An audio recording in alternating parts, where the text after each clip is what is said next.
بسم اللہ الرحمن الرحیم۔ لاکھوں درود پاک حضرت محمد صلی اللہ علیہ وآلہ وسلم اور آپ صلی اللہ علیہ وآلہ وسلم کی آل پر۔ السلام علیکم، میرا نام افتخار احمد ہے اور آپ میرا یوٹیوب چینل نالج دیکھ رہے ہیں۔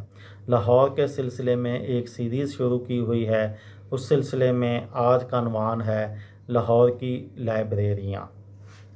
لاہور میں سینکڑوں لائبریریاں موجود ہیں، ان میں کچھ عوامی لائبریریاں ہیں، کچھ ادارہ جاتی ہیں اور کچھ نجی ہیں۔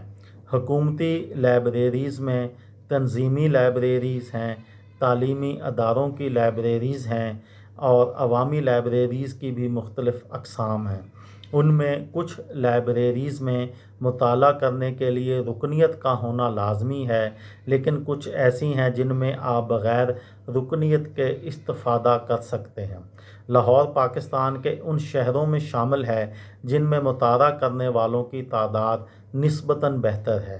پچھلے چند برسوں میں مطالعہ کی طرف راغب ہونے والوں میں اضافہ ہوا ہے۔ یہاں میں آپ کی خدمت میں لاہور کے کتب خانوں یعنی لائبریریوں کے متعلق معلومات دوں گا، جہاں ایک عام شہری آسانی سے رسائی حاصل کر سکتا ہے اور اپنی علمی پیاس بجھا سکتا ہے۔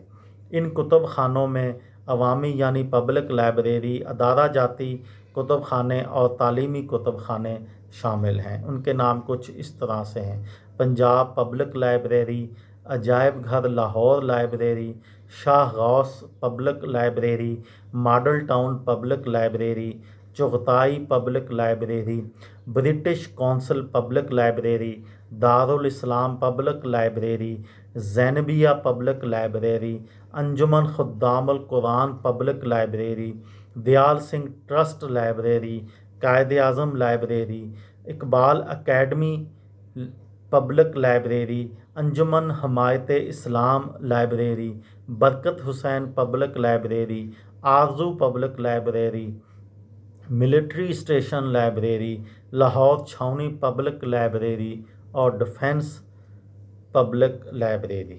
یہ تھی میری آج کی ویڈیو۔ کسی دوست کو، کسی بھائی کو، کسی بہن کو فائدہ ہو تو مجھے دعاؤں میں یاد رکھیے گا۔ دل دل پاکستان، جان جان پاکستان۔ السلام علیکم۔